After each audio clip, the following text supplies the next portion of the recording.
Hello, everyone. This is Eric. How you guys doing? I'm going to get started here in just a minute. I'm super excited today. As most of you know, Jeff and Lynn are at an EXP event in Cabo. Well, we've got a great class here for you today. We've got some people in the office and quite a few on Zoom today. And I'm really excited because we have Shaunna Shurtliff here today. She's with Bolt Credit, and she helps a lot of potential buyers improve their credit. And she's going to go over some tips and tricks for us today. And I'm super excited. She's actually helped some of my clients before in the past too. So thanks so much for being here. Really appreciate it. I'll turn it over to Shaunna. Thank you. Hi, guys. Hello. Thanks for having me. I appreciate you guys taking your time today to sit in my class. So since we're doing an hour class, I'm going to just get right into it.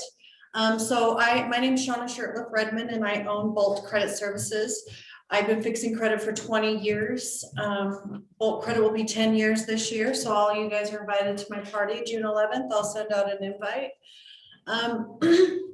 But I absolutely love credit. I mean, nobody should lose a deal because of credit. That's like the silliest thing ever, especially because it can be fixed. So I've actually, at the start of my career, back when I was a youngster for like 7 years, while I was studying FICO and all the different laws regarding credit, the Fair Debt Collection Practices Act, all the acts. I was working at the banks. I was working at Morgan Stanley. I was working at Discover Card also. And then my last job was actually underwriting auto loans at Prestige Financial. So I was giving subprime interest rates. That was my last job in finance before I just had my own credit repair business. So I definitely understand the banking side, the underwriting side. I worked in disputing consumer charges for 2.5 years. I worked in chargebacks. Like, I know a lot regarding banking, and it helps us when we're dealing with creditors and bureaus to get those things removed. And we know what to say and what to do, and to help people who are currently late, teach them what to do to have the creditors help you and fix it, because they all have hardships. There's so many things that people just don't understand about credit, truly. And if you did, like, people just struggle with credit because they don't understand it is the issue. And once you understand it, then you could always kind of know how to manipulate your credit score. So I don't know that this. I have to type the screen first, sorry. Click here. That's okay, because I'll just tap this. Okay.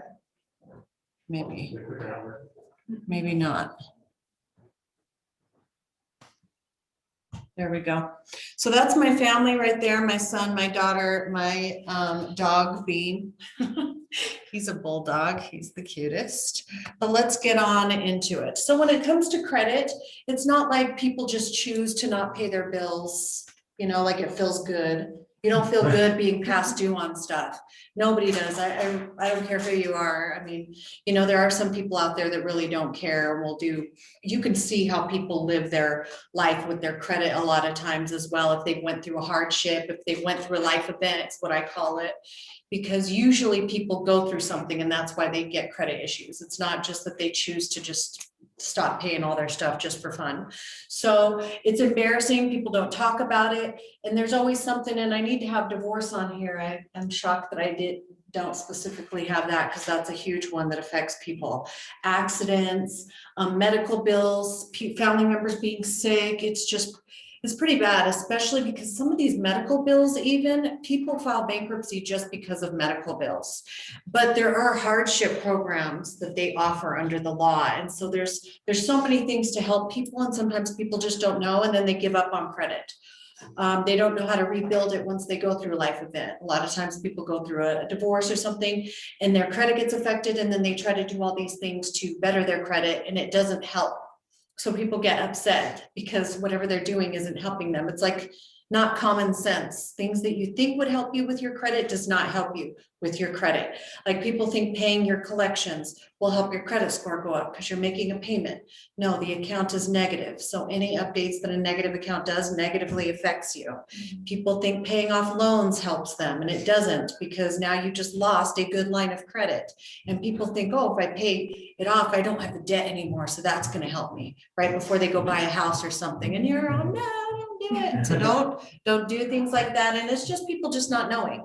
So you guys want to be proactive with your clients, but usually when they have life events, they just don't know how to get out of it. So that's what we try to help people do.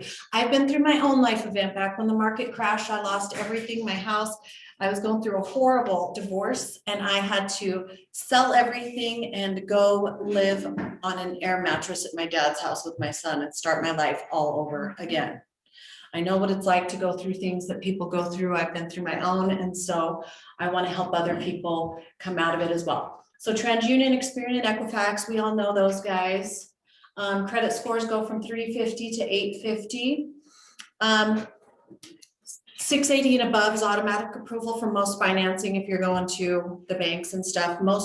All banks have a score requirement, just like your mortgages, you know, some banks could do 580, 620, 680, depending on the loan that they're going to do.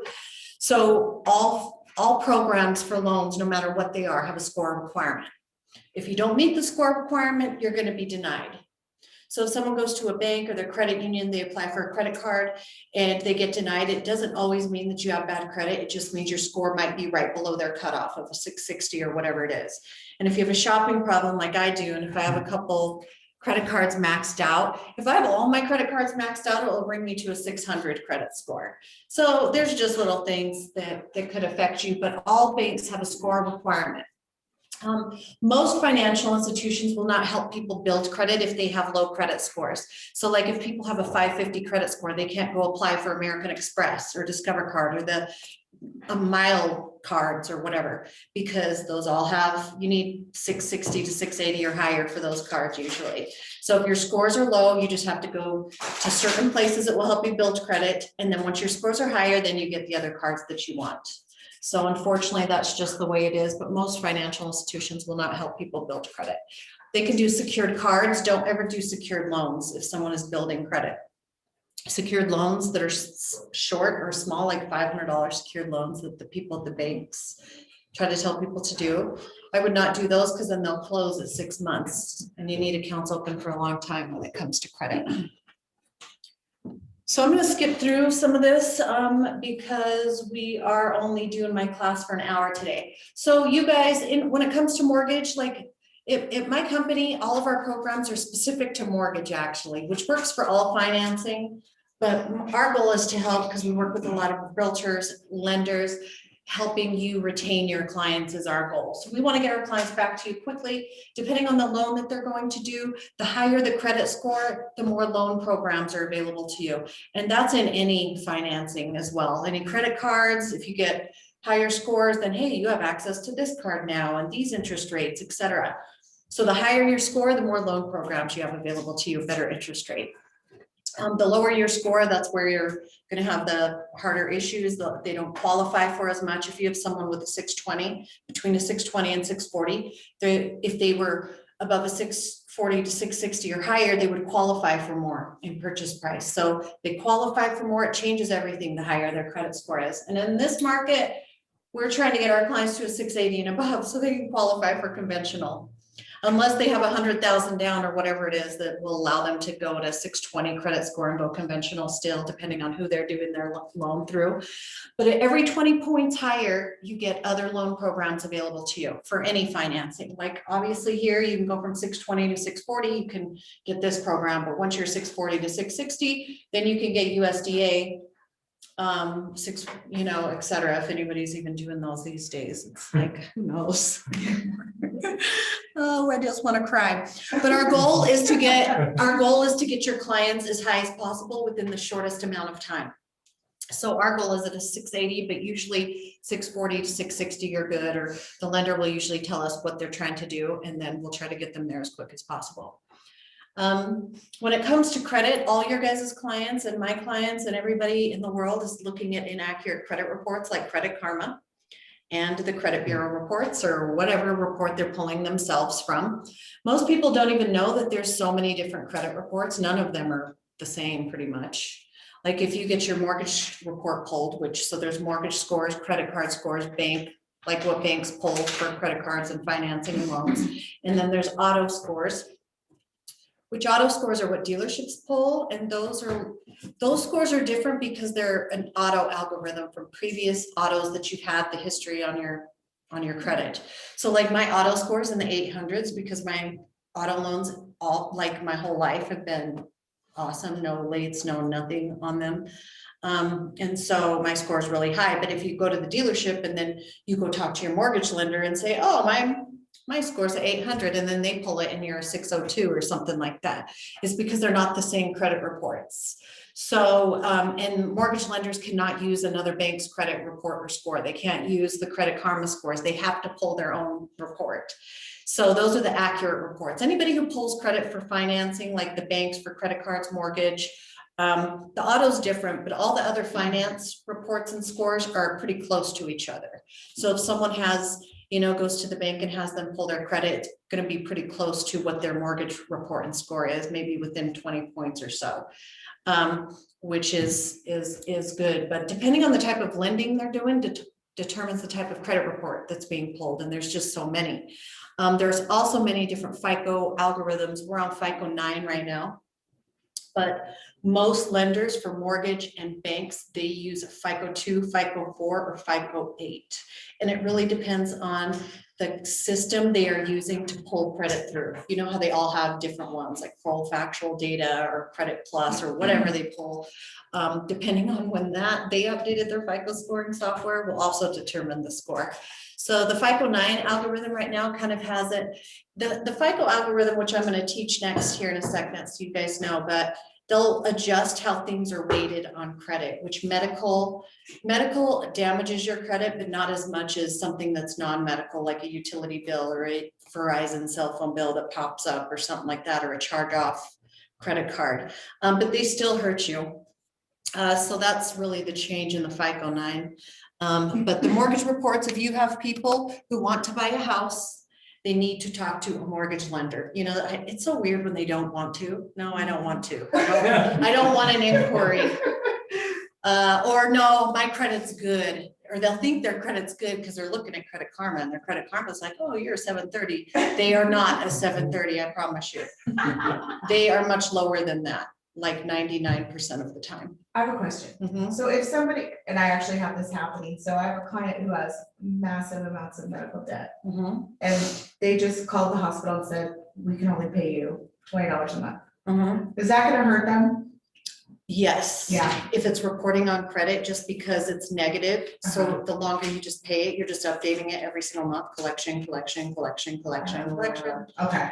But they want to settle it down first and split that into payments. So if they owe $2,500, even if they don't have the money, the collection company or the hospital doesn't need to know that. Offer them $500 to settle. If they agree on 1,000, let's say, then say, okay, can I split it into some payments and pay you $200 this month? And like, the sooner you zero it out, if you have to pay it and stuff, then the better it is. Will they usually settle it? Yeah.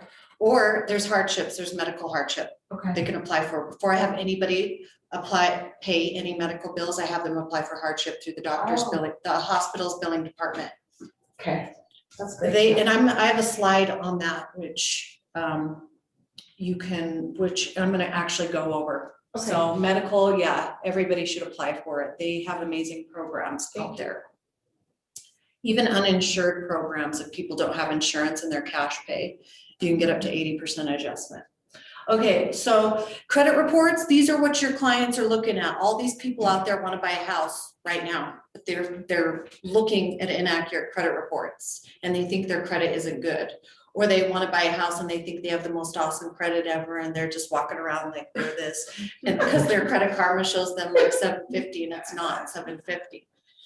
So, but usually people are in the 5s. Like my Credit Karma is 100 points off from my mortgage report. And we test all of them. We test annual credit report. We test identity IQ. We test my FICO. We test Experian, TransUnion, Equifax, Credit Sesame, Credit Karma. We have them all.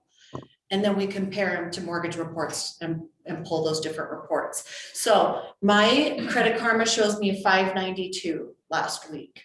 My mortgage report has me a 698, a 702, and a 704. So if I'm just a regular consumer who has no idea about credit or how it really works, and they're looking at Credit Karma because they believe it like it's truth. They believe Credit Karma and Zillow like it's the truth. Yes. Yes. And it is hard to make people not believe a lie. They'd rather believe a lie over the truth any day. And it's like fighting people to get them to see. It's like they have to do something that I tell them not to do in order for them to see that I was right. And then they say, Yeah, oh, like you're our right. kids. Yeah, exactly. So Shaunna, their may I payoffs, they vary from 30 points to 200-point difference. And the reason is you are not a lender. You can't go pull a finance report because you don't lend money. So you as a consumer can only pull reports that is consumer-based reports. So just like I said, there's different algorithms in the auto and whatnot. For one, you're never going to get accurate information for free. So Credit Karma, all these sites are not going to just gladly give you correct information out of the kindness of their hearts. But they definitely do sell your information, and that's why you keep getting all those ads and stuff in there. But your scores aren't truly what those scores are. So usually when we're testing it, Credit Karma, if it shows them in the 500s, like usually 560s, 580s, they're usually higher on their mortgage report. And if they show higher on the Credit Karmas and stuff, then they're usually much lower on the mortgage reports. So if you're talking to people out there, if you're talking to buyers and they're saying that they want to buy a house, but that usually people will say, oh, I want to buy a house, but I have to work on a couple things, or they're waiting for something. And it's usually they're waiting to pay debts, or they're waiting. They think they who knows what people think. They think the craziest things regarding buying a house, right? They think they have to have all this stuff. They don't even know. But for one, they can buy a house with medical collections. Medical is not something that they have to pay to get. And for two, usually when I'm talking to people and they say that they want to buy a house, but there's something that they have to take care of, I usually always will ask, oh, like what? Are you going to maybe pay some credit cards down, or do you have collections? And if they say that they have collections, I tell them not to pay them, because people affiliate paying something with helping them. But paying a collection will hurt you, especially if it's older and it's tax time. So what people do is they get their tax money and they think, oh, I'm going to go pay all these and it's going to help my credit.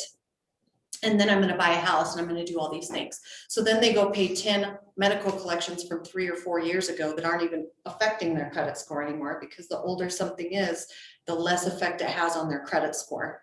So then when you pay it, it doesn't delete it. Paying something doesn't delete it. Once it's on your credit, it's on there for 7.5 years. Paying it will never remove it. Paying it makes it brand new. So if they had collections from 3 years ago, they paid $10, $50 collections that they thought were going to help them. Now all 10 of those collections are going to do a new update for April 2021 collection. And their scores are going to drop 150 points because they were trying to do the right thing and pay the collection, but they didn't understand credit. They just did what they thought would help. Or sometimes people at the bank say, oh, we can't approve you, but if you go pay these 3 collections, then come back and we can do it. So they go do it, and then they come back and other scores are lower because they did what the bank told them to do. But people just don't understand it. These reports are, like, just when you're talking to people, it's just little things because they don't really know. So if they say they're going to have collections, I let them know, don't pay those right now. Let's see, because you might not have to pay them to buy. And have you had your credit pulled? Did someone pull it? And usually people will say, oh yeah, my score is this. And I'll say, where did you get that information from?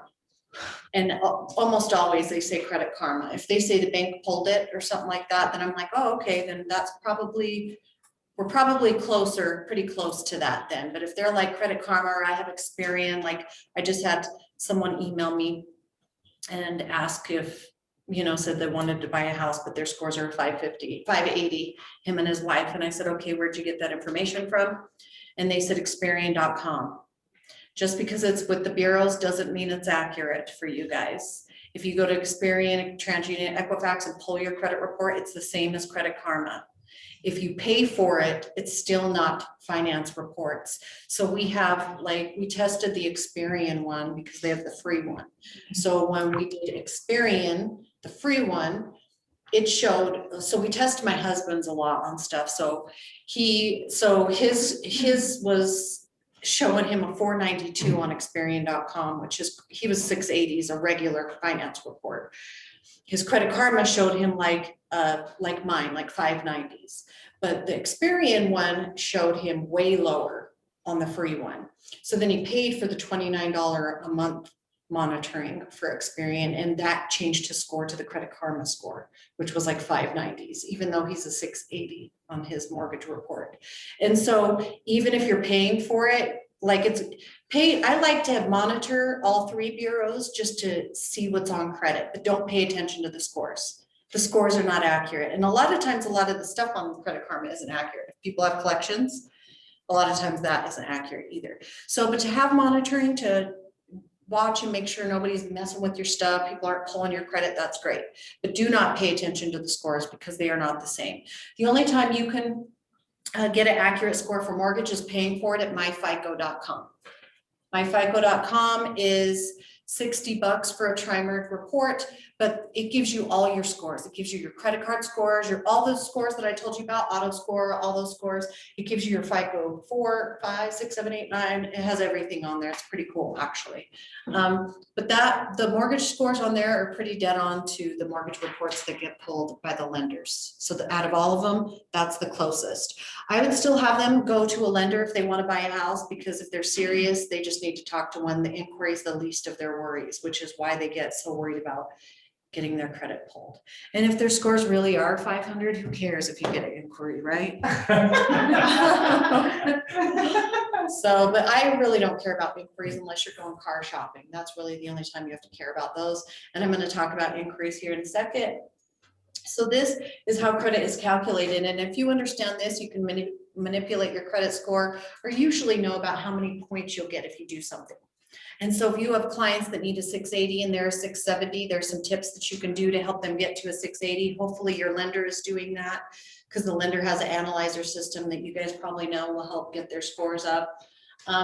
So payment history is 35% of your credit score. And these main slides that you guys are taking pictures of will be sent to you. She's going to send those out, Sydney is. But 35% is your payment history. So that's all your good payments and all the negative stuff. So 35% is where collections affect you as well. So your negative stuff isn't like your whole credit score. It's only 35% of your credit score if you have collections. The more recent they are, the more damaging they are. One new late or collections like a 30 to 40 point ding to your score. Same with the public record, because that's like a negative, just a negative item too, like a charge off type thing. So if something's older, it's not really affecting your credit score anymore. It's the recent stuff within the last few years that's the most damaging. So if someone's only working on credit repair, disputing a couple items at a time and just working on that, it will take people forever to get better credit. People have to understand the whole credit model and make sure they're keeping open lines of credit, because really credit's only based on your open lines of credit. That's what this whole model is. What kind of credit do you have? How long have those lines of credit been open? How are you paying them? And what are your balances? So it's the important key to credit is your open lines of credit. Yes. Can you expound on how you're paying the credit, what that 30% utilization is? Well, it's just out of the whole credit scoring model, you want to be paying on time. If you have negative items, then your score is just going to be lower. So it drops your scores. These three things are the things that drop your credit score. Balances, closing accounts, and negative items, like if you go late. So as long as you're making your payments on time, you have great payment history. Can I ask you really fast, why does closing accounts, why does that give you a negative? Because credit's based on open lines of credit. The Oh. longer they're open, the better your credit is. Okay, The shorter your credit history, the lower your credit scores will be. okay. So how people get to 800 scores is having accounts open 3 to 5 years or longer. If you have short credit history, 2 years or less, you won't be able to get to the mid 700s even. You can get to the 700s barely within a year or so with having 1 year line of credit if it's been a couple lines of credit, if they've been good. On the utilization, I've heard different numbers, like if you have paid down 30% from your max, that helps your score. Sometimes I've heard, 30%. Like I've heard different numbers. Is there any like set that we can tell our clients to keep their credit cards so that obviously don't max them out, but how low below that max should we go? Usually I'll have people pay them to 20, 25% or less. The higher the balance, the lower the score. The lower the balance, the higher the score. So if they're close to being maxed out, no matter if the limit's $300 or $3,000, if it's maxed, it's affecting you the same amount of points. So I usually have people, if they have a couple high limit cards maxed out and some low limit cards, I'll have them pay the low limit ones down because they'll get the same points as the high limit ones. So if it's close to being maxed out, it's affecting you 20 to 25 points per card. If it's halfway maxed, it's affecting you about 10 to 12 points. Once it starts to go above like 25% is when your scores start to be affected by the balance negatively.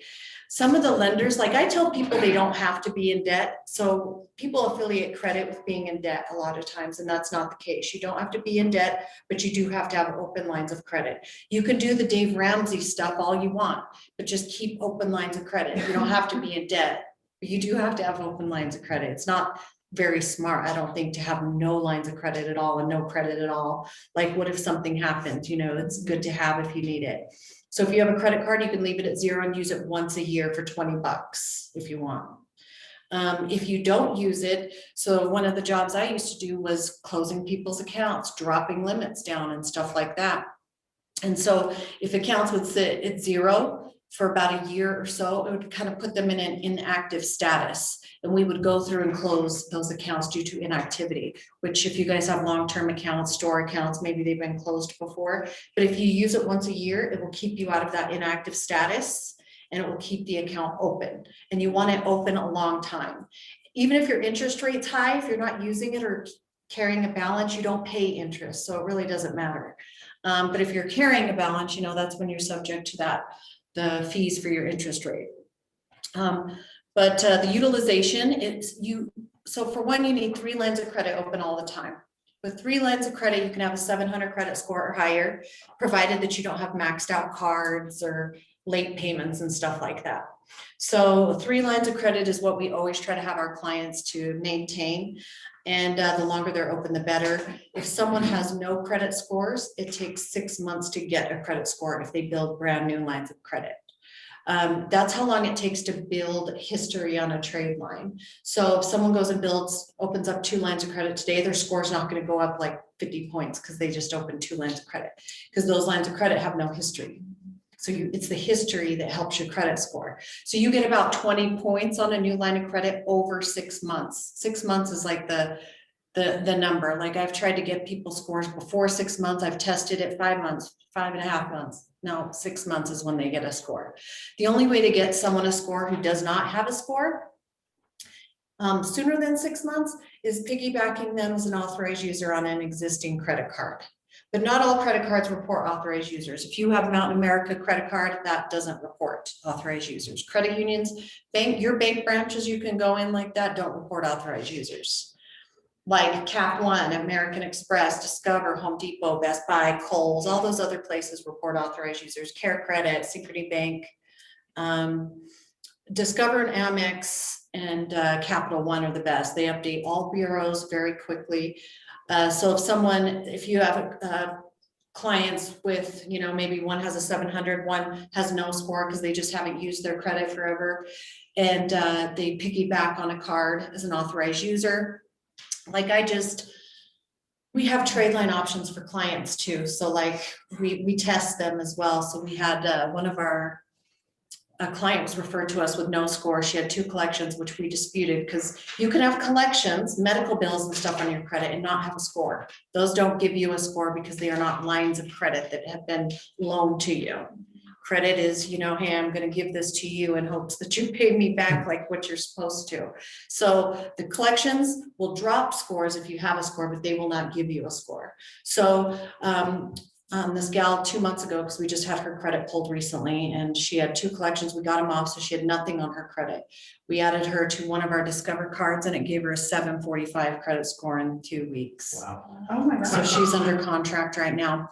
I have a client that one of my cousins referred to me, and she had no scores and nothing, and we added her to that same Discover card, and it gave her a 771. It's been open a long time though, that's why. So it's been open like 5.5 years. And how people get high limits also. So the cards we have, like this card has a $10,000 limit. They don't use the card, like nothing that that person does affects who's ever added them to the card. They're not responsible for the balance. They can be taken off at any time.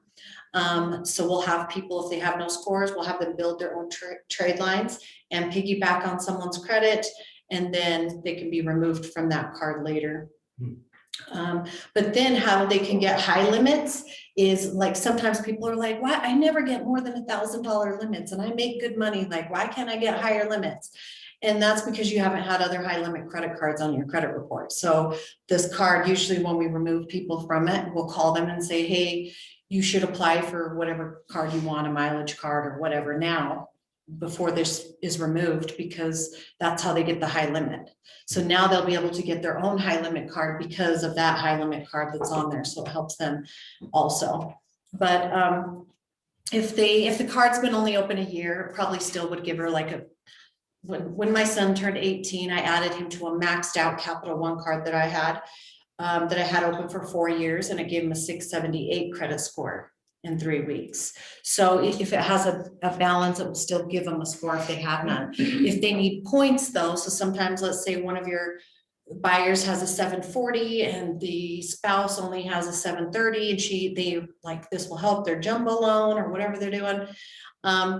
We'll see if the spouses can piggyback each other to get those points. Because if you get added to a credit card as an authorized user and there's no lates on it and it has a low balance, it has to have a low balance and no lates to help you. And you can't have collections updating every month. So if someone has a bunch of collections, you can't just do an authorized user to get points because you have negative stuff updating. So, but if the spouse was added to a card as an authorized user, we'll give them 20 to 30 points in 3 weeks if they already have scores. So that helps your clients get to the next level sometimes. And qualify for more and get a better interest rate. 1% better interest rate in a mortgage will change their payment like $200 in most cases, $250, depending on the price point, but on average, it's about $200 for 1%. Anyways, okay, so Capital One and stuff like that are starter cards that I'll have people do.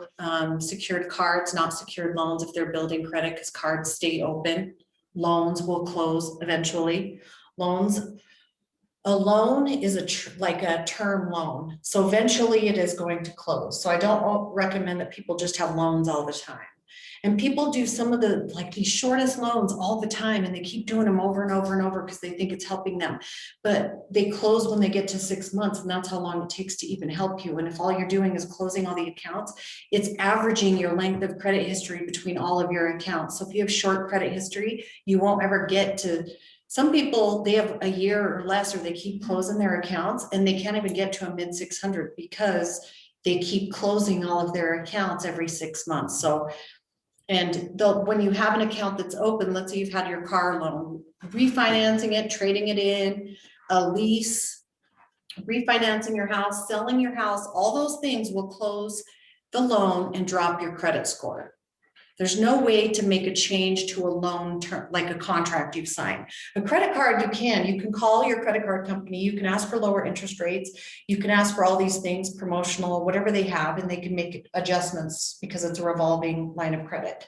But the loan, you can't. If they're like, oh, we can give you a lower interest rate, that's a refinance. They can't just step in there and change your interest rate. That will cause the loan to close.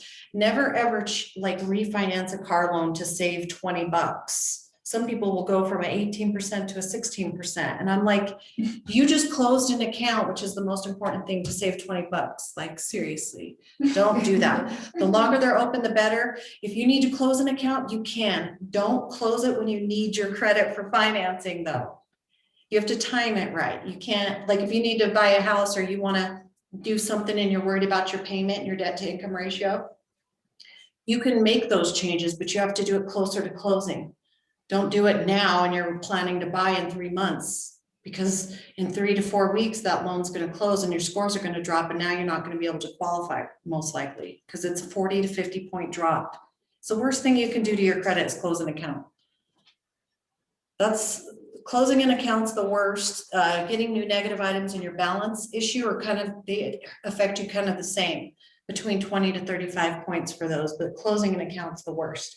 Your scores will go back up over 6 months. So take 6 months to get your scores back. So just be careful when you're closing accounts. If you don't need your credit for 6 months, fine, make changes to your loans or do whatever you need to do, and that's awesome. If you guys have buyers that are trying, their scores are low right now and they're with the lender and the lender saying, oh, your debt to income ratios are too high, so you're gonna need to go get rid of this, you need to pay off this loan, you need to do that. They shouldn't be having them do that right now. They should be having them do that, like telling them, hey, you're probably gonna need to do these things later. And then we make sure their score is high enough. Once their final credit report is pulled and they're pre-qualified to go look, as long as they can get rid of those payments, which we can help them do if we need to. But once they have the final credit report pulled is when they can do the refinances and stuff and taking auto loans out of their name for their house, for their DTI and stuff, because you don't want to have credit re-pulled again and then their scores drop. So the lender doesn't need to see on credit that the loans are closed. They just need the proof that it's closed, and then you can move forward. So just time it right and make sure whichever lenders you guys are using, that they're not setting your client up for failure, basically. Oh, go do all this stuff. Oh, now your scores drop 100 points, so now we can't do the loan. Well, I was just doing what you told me to do. Oh, well, I can't do the loan. Call me later when you're good. Whatever they do, I don't know. But it's just like simple things. Like I had to get rid of my car to get our house, you know, put it in my brother's name for us so we can close because of our ratios of things we have on there. And we just did it, you know, once we were looking for houses and under contract, then we just did the process and said, okay, here's the paper and you're good. So, or they can pay their loan down. If they have a $5,000 loan and they just have money to pay it off, just pay it down to where there's 9 months or less left on the loan. Then the lender won't count the payment toward the ratios. The scores will go up because your loan balances affect you too, like utilization, not just credit cards. If you just got the loan, it's only a year old and it's still got a high balance, it's affecting you. So if you pay it down to a year left, then your scores are going to go up because now that balance is less. Too bad the payment doesn't change on those loans though when you pay them down. So inquiries are only 10% of your score. You can actually have a few inquiries per bureau per year before they even affect you. And some people are so worried about getting their credit pulled, and it's really the least of your worries. Most places only pull from one bureau. So if you go to your bank or credit union, they pull from Experian. You're not going to get an inquiry on all 3 bureaus. And then that report will last for 90 days or so. But mortgage pulls, like the ones I pull or most lenders pull, only show an inquiry on TransUnion, even though they pull all 3 bureaus. So usually it's just a couple inquiries here and there, so don't worry about that. The only time people get in trouble is going to the car dealership. The car dealerships pull anywhere from 20 to 40 times, depending on how many bank partners that they have working with them. You know, I used to have 1 minute to get back to a dealership when I worked at Prestige. I'd have 1 minute to determine risk, to determine an interest rate and payment, and to get it back over to them because I wanted them to send that deal to us. I wanted to be the first person that salesperson came back to them and said, hey, here's what your interest rate is, here's what your payment is. That just means that was the first bank that got back to them. And then when they leave and you think they're all back there working their magic, they're not. They're probably doing who knows what back there. So we don't want to know what they're doing back there probably. But then they come back with, oh, here's, you know, or we could do this. And it's just each bank has got back to them and all those banks pulled your credit. So Larry H. Miller pulls like 25 times, Ken Garth is 31 times. If your scores are in the mid 600s or higher, just go to your bank and get pre-approved and then go find the car that you want. Don't let the dealerships try to trick you into still applying through them because they get spiffs from the bank. But auto loans from a 640 to 660, you should be able to get about a 6% interest rate. For every 20 points higher, you get 1% better interest rate for auto loans. So I usually don't ever recommend people to refinance their car loan unless they can get a single digit. If they're double digits, wait till you're in the mid 600s. Don't get your car at a 501 credit score and then refinance it at a 598 credit score. Like it's pointless to do that when you could cut your payment down like $250 or something. So we help people do all of that. But inquiries can be disputed. They only affect you for 1 year and they fall off at 2 years. So really, if you have clients that are worried about talking to a lender because of an inquiry, tell them it's the least of their worries and they can have a few per bureau before they even affect them. And then types of credit is 10%. So you want a variety of credit, open for long periods of time with low balances and good payment history. Yes. We do have a question on the chat online. Okay. About inquiries, if you pull your own credit, does that affect? No, those are soft pulls, so those don't affect you, but they're also not accurate credit scores, so remember that. You want to repeat my question, maybe because my voice is high for them so they can hear it. Oh, she was asking if you guys pull your own credit report, does it affect you? And it does not. Those are soft pulls. Banks can even do soft pulls as well through their system. And so sometimes that's why they might drop your limit or do certain things as if they're doing soft pulls on the side, but those shouldn't affect you. What time is it? We're almost an hour. So I'm gonna just talk about this medical and the statutes on debt, then business credit real quick, and then we'll be done. But medical bills, like I was saying earlier, under the Fair Debt Collection Practices Act, all hospitals, financial institutions, anyone who's basically giving credit of some sort has to offer a hardship program under the law. And most people don't know this. Anybody, if you have a bank and you're late 60 days because something happened, call and ask for hardship. If you don't, they're not gonna offer it out of the kindness of their heart, only if you ask for it. But if you do, they will have options. Some of them will remove lates from credit. They'll adjust all your fees. They'll do all kinds of stuff. Hospitals do the same thing. IHC, their charity program is called Financial Assistance. They have an app. You can apply online. You can check the status of it online. You can qualify for up to 100% adjustment. Before I have anybody pay their medical bills, unless it's just like one medical bill for $60 or something, but if it's a lot or if they go often and stuff like that, before we have them pay any of them, we'll have them apply for hardship. You have to do it through the place you got the service, through their billing department. So if it already went to a collection company, you don't go to the collection company, you go back to the original care provider that provided it. If it was the hospital or doctor's office. University of Utah, theirs is called Charity. St. Mark's is called Charity. St. Mark's has a pretty cool uninsured patient program that you could get up to 80% adjustment on. And it's pretty awesome. I've qualified for it, and so it is awesome, but we help all of our clients do that. Now, medical bill is considered family debt in Utah. So if you get married, some people will ask you, am I going to inherit all his crap or her crap or whatever? No, you don't. We're not a community property state. However, medical bills are considered family debt. So if you're married, you have kids go to the doctor. Doesn't matter which parent took the kids, who signed the Privacy Act, or who's a responsible party. They'll put it on both of your credit if you don't pay it. They'll skip trace and put it on each parent. So that is family debt. Even if you're married, the wife goes to the doctor and the bill doesn't get paid, they'll put it on the husband's. So these states are community property states. Don't move to those states because everything becomes each other's stuff.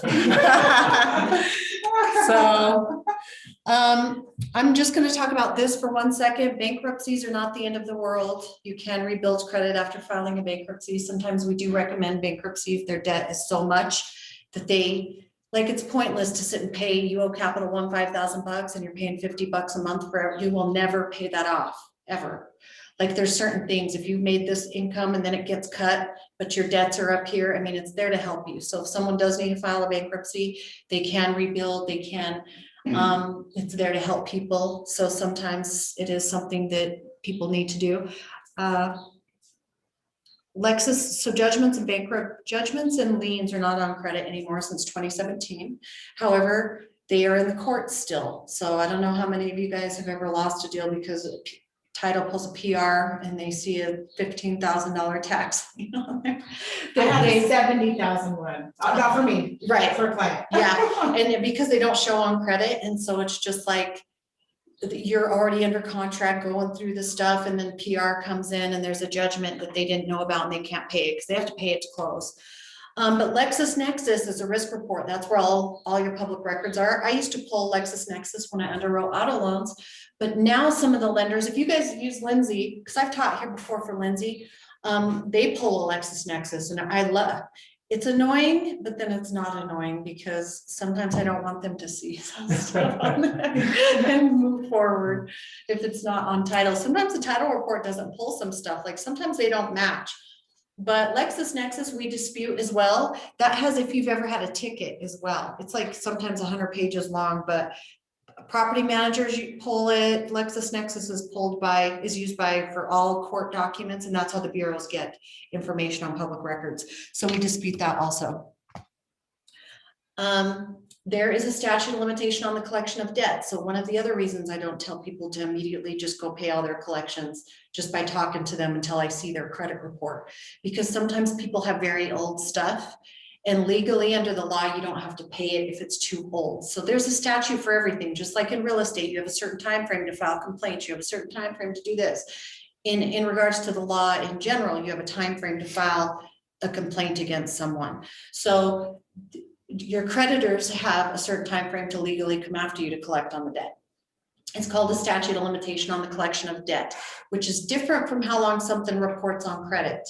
Credit and debt are two separate things. If something is not on credit, it doesn't mean that you don't owe it. The debt still exists whether it's on credit or not, if you signed an agreement or whatnot. So the statute of limitation in Utah is 4 or 6 years.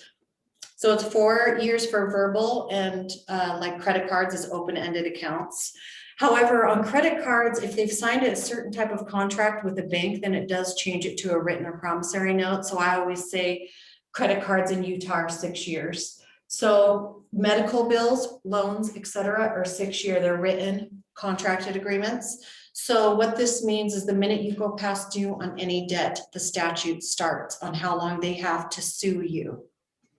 So if 4 or 6 years passes and you have not made a payment and they have not filed a lawsuit, you legally do not ever have to pay the debt.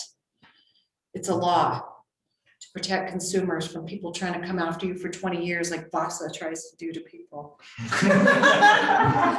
So, but there is a statute, and the only thing that restarts it is making a payment. Not them selling it to Joe Schmo collection company. It's the consumer making a payment. So if someone had a Capital One charge off from 5 years ago and they have not made a payment on that at all, but they've sold it, that doesn't matter. What matters is when did they make a payment last? If a creditor tries to sue you and the debt's past the statute, you cannot ignore the summons, because the courts don't know about how old the debt is or anything. They just get someone filing a case. So it's up to someone or to you to respond to that. We respond to summons all the time and say this debt's past the statute of limitations in the state of Utah. No judgment should be entered, but you can't ignore it, because if you ignore a summons, you get a default judgment. And if you get a default judgment, now it's a 10-year statute. Even if it was past the statute before they filed, because they're sneaky. Sometimes they'll still file and try to come after you even though it's past the statute. It's up to you to tell them. And they bank on the fact that you don't know about the statute, because most people do not know. They'll say, what can you pay? What can you pay today? And you pay $10. You just restarted the statute that was probably over. So all states are different. It's based on the state you lived in when you applied for the line of credit. You guys can call me on any of that too. I also sent this slide in to Sydney that she'll send to you guys. So I'm just going to get into business credit real quick and then we're going to be done. So how many of you guys know that you can have a separate business credit profile and personal credit profile, and you can have them separate? Do you have a DUNS number? I don't, but I know that. You know what it is about? Yeah. Okay. Do any of you guys have a DUNS number and a PAYDEX score by chance? No. So Dun & Bradstreet is the credit bureau for business. They're like Experian and Equifax. Experian and Equifax do provide business credit and scores. They're called IntelliScores. But a lot of the smaller banks report to Experian and Equifax. So usually any bank you go to, they'll be able to pull a business credit score if you have it set up correctly. Dun & Bradstreet is worldwide though. They're not just here in the nation. They are huge, and most all financial institutions, especially major, report to them. But you will not have a score with them, which PAYDEX, it's called a PAYDEX score. That's what the business credit score is. You won't have a score with them if you don't have your DUNS number through them, which is attached to your EIN, your tax ID for your business. So paydex score goes from 0 to 100. 80 to 100 is good business credit. That's like 700 plus. And it's only based on how you pay. So it's not all these components like credit and so annoying like that. It's just, you have to pay early. If you pay on time, you're late. So I pay all my business trade lines like 2 weeks early so I can have a high business credit score. Now, you don't have to be in debt to have good business credit either. You just need a couple lines of credit, which, you know, if you've been in business, but you don't have any business trade lines, you can get some starter accounts, just like it's kind of like starting over. Like if you didn't have personal credit, you have to get these certain lines of credit and grow it before you can get the big lines of credit. So there's Spark for business, for Capital One, they report. You can usually, like Wells Fargo and a lot of the big banks report to Duns. However, Wells Fargo is not giving any lending right now because of their PPP loans. Key Bank, Mountain America do have some pretty cool business financing, and they report to, actually, I don't think Mountain America reports to Duns, but they do report to Experian and Equifax. So to get a Duns number, you can for free. It's actually, so I gave people here in person a form, which I can send out to you guys, but at the bottom above the lines, it says to get a free Duns number, go to dnb.com. So it's D like Dave, N like Nancy, B like boy, dnb.com. At the top, you can hover over Duns number and it says get Duns number. Take 5 minutes, get your Duns number for free. It's going to be attached to your EIN. So you have to have your business set up and have your tax ID, and it will attach to that. So anything you do in the future with your EIN regarding finance will automatically, they're already report. So let's say you've been in business 10 years and you have a couple lines of credit already in your business name, but you don't have a Duns number, then it's not reporting anywhere. They're not seeing it. And, you know, no matter what you tell them, because it doesn't report on your personal credit. But the minute you get your Duns number, if you already had lines of credit, you'll have a business credit score in 30 days. If you have never had a business trade line yet, you go build one. Let's say you go get your Duns number, you've been in business, and you open up a couple trade lines for your business, you'll have a score in 90 days. So you can get a card or two. When you get it, use it, even if it's for $100, it doesn't matter, because payment is activity on any credit, whether it's business or personal. So when you get the card, use it for like $100, pay it off early, and then it could sit at 0. So that's how you'll grow your business credit score. Dun & Bradstreet will try to call you. They'll try to sell you. They'll try to make you pay $1,200 for whatever. You don't have to pay them to do anything, because you can set it up yourself and just build lines of credit. For every business I start, because me and my husband have several, when I get my tax ID, immediately I go get my Duns number with it, even if I don't need it. It's good to have. Because later on, if you have your Duns number and your paydex score, it's very good, and you've been in business with good financials, that's how you get the very amazing business trade lines. You can get up to 10 times more financing under your business than you ever could in personal, and it is amazing. It's very easy as well, especially if you have the financials and you've been in business a couple of years. Once you've been in business a couple of years and you've had your Duns number for 2 years or more, and it's a good score, you can get an Amex, Home Depot, all those lines of credit with no personal guarantee. So if you just set it up, and even if you don't need it till later, it'll be there for you, and it's really amazing to have. So don't let your personal finance your business, let your business finance your business. If you guys drive your car all the time and you write it off and you want to put it in your business name and not have it on your personal credit to have to pull off for your debt to income ratios later, then fill out a commercial application for your auto loan. Commercial app at the bank, commercial app at the dealership. Tell them you want to put it in your business name, and then that will take it off your personal and keep it. So is that just a way of keeping your personal and? Because your business stuff doesn't report to personal. Some of the trade lines will, but if you put something in your business name, you don't have to worry about it being on your personal and that payment affecting your ratios. Oh, wow. So it's pretty awesome. And there's not even a lot to it. A lot of people are like, well, I need to, what, can you teach longer on that? And it's like, you just need your Duns number, an EIN to build trade lines and pay early. Really, that's all it is to have good business credit. I'm like a broker for business finance. So I help people get equipment lending and all different types of stuff, accounts payable lending if anybody ever needs. But to get business financing in general, if you haven't had your DUNS number and stuff for a long time, then they will use your personal credit to determine your risk. So you need 700 plus credit scores right now in this market because of COVID. Before it could be about 680, but it's definitely 700 or higher for business financing right now. So, but anyways, I went a little over, so sorry about that. I thank you guys for coming to my class. I teach often. I have a 2-hour class. If you guys want a 2-hour class another day, or I teach at the board too, I'll send you guys an invite. But my credit repair programs, like I said, our goal is to help people quickly. Not everybody needs to enroll in credit repair, and it should not take a long time to fix credit. If it takes a long time for clients, that means they're not listening to us, or we're getting bad results, which is very, very, very rare. We get amazing results. My 90-day program is $399. They can split that into a few payments. We have a 30 to 45 day program for people who might only have a couple things on there. That's $229. And then we have our enrollment option. Usually the only time people take longer than 90 days in credit repair is if they have charged off bank debt and they can't settle it, or if they have a lot of late payments within the last year on multiple accounts. So if they've had car loans and credit cards and they've been late 6 months out of the year on all of them, they will not be a quick fix. But other than that, if they have a few lates here and there, collections, they need to build credit, we teach them, we help them consolidate student loans, we help them get on medical hardship, we teach them how to settle debts, we do not settle debts for people, and we do their credit repair, and we get amazing results. And my girls at the office are awesome, and we have 3 girls who speak Spanish. Oh, wow. How long does it usually take? I'm sure it's case by case, but do you have kind of an average of what it takes you to repair someone's credit?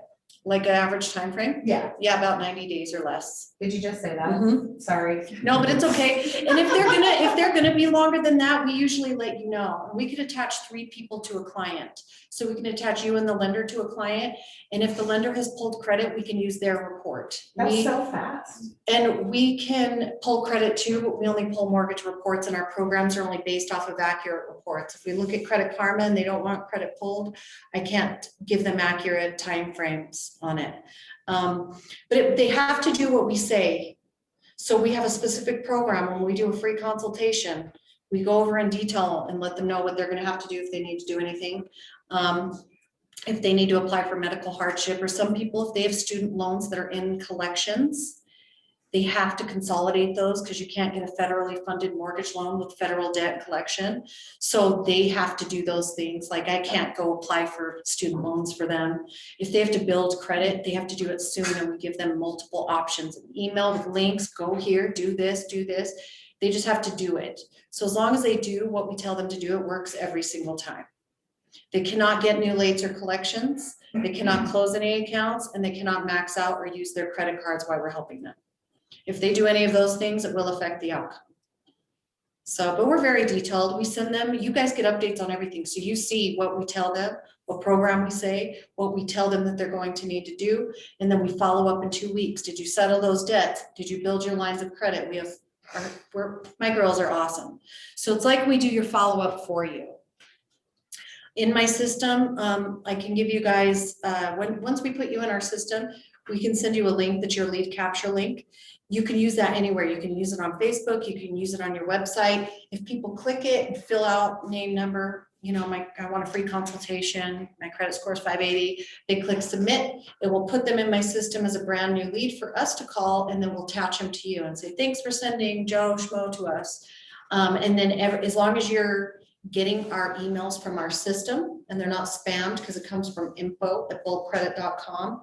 So you'll get updates. Hey, every time we call as a lead, and we follow up often, so you don't have to worry about it. And then once they enroll, hey, Joe Schmo enrolled in our 90-day program, aggressive tactic. We have really aggressive tactics that we use too, where we file regulatory complaints. Like, we're crazy. I'm like, we fight to the death for people. We have trade line options if they need authorized users. So, I mean, we really will help people with so many different things regarding their credit. So don't lose a deal because of credit. And sometimes we'll find out who your lender is. And so we like to all work as a team together. Like when we talk to your clients, we're talking to them like, you know, hey, all working together as a team, and this is what we're working for. And if you guys get updates, like they're not calling us back or responding, maybe you could follow up, but usually like we're stalkers, we text them, we do all kinds of stuff. So, but anyways, I appreciate it, guys. Yes. Can you just repeat your program for the pricing just one more time? Oh, yes. 90 day and then Yes, and also for me to bank your guys' hour, I want you to email me at shaunna.shurtliff@gmail.com, or no, Shaunna at Bolt Credit. Let's use that one. SHAUNNA@boltcredit.com. But my prices, and I can send you my pricing sheet too. I'll send that to you, Sydney, and you can put it in there. okay. Is $3.99 for my 90-day program. $229 for my 30 to 45-day program.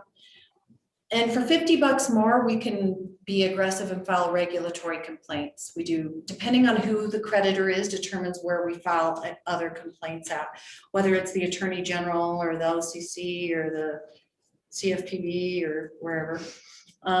So, and then we have an enrollment option, which is a setup fee and a monthly fee. And that's for people who we think are going to take longer than 90 days because they have a lot of late payments. Usually it's a lot of late payments or charge off bank debt. Bank trade lines are hard to get fully deleted quickly. If they have 3 Capital One charge offs and they owe them money and it's within the statute of limitation, it's not going to come off quickly. Our 90-day program won't work for that. Even if they can still choose to do our 90-day, but we're very forward with people and saying, hey, if you do this program, that doesn't mean that these Capital Ones are going to come off or anything. Usually those just take time to fight with banks. They're not the easiest in the world, but we do get great results. And our office is in Sandy on 90th and 7th. So anyways, okay, thank you. Thank you, Shaunna. Really appreciate it. Amazing information. Super excited to have you here. And so boltcredit.com is the easiest way to get information to hold of you, right? Yep. Okay, perfect. So if we've got a lot more people online than we have in the office. So make sure you get your information to Sydney for the CE if you're in Utah. But Did you guys all sign the roster here? Okay, so, yeah. cool. If we signed, you need our email still? No. If your email's on there, then we'll just put you in our system from that. Okay. I love this. Is fantastic. You know, That was good information? it's Okay, good. really So great, good. really great. You know, Jeff, Lynn, and I, we always talk about how we're doing everything we can for our clients and really being the best agents we can for them. But how often do you get like a pre-approval letter from a lender that you don't use? Because maybe your buyer is, I've got to use my lender I've used forever. You get a pre-approval, say they're approved up to 440 or whatever. How often does that lender say, you know, if their mid FICO is just like 6 points higher, they'd actually qualify for 470, or their interest rate would drop down a little bit. I can't remember the last time a lender said that to me. So Yeah, they'll just try to get it done, Yeah, which they is just- great, but it is- then it's just like, hey, I want people to get the best interest rate, and the Right. best programs. yeah, and maybe they want to have a higher, price range they're looking in, or we can lower their payment. So Or maybe It's your really- buyers even that qualify to buy, but the payment's too high, but if their score was a little bit higher, they could, their payment could be lower and now they don't have to go rent. So I mean, it's yeah, working all together as a team, basically. it's really taking it to the next level for your Mhm. buyer. Instead of saying, oh, I got a pre-approval letter for this amount, we're going shopping. Mhm. Let's just give it a few minutes and kind of see if maybe there's something we can do even better for them. Mhm. Because then we can work as a team, with that lender, or preferably the lenders we like to use, Yeah. right? Yeah. And see if we can just bump that score up a little bit. And then your buyer's just like, I can't believe what they did for me. And that's how you get referrals and Mhm. really happy clients. So that's huge. Thank you so much. Thank you. Appreciate it. I'm going to sign off, everybody. Thanks for coming on, and we'll see you tonight for the new agent training. See you guys. Agent training. Anyways, thanks, guys. Thank you. That was so. Thank you so much.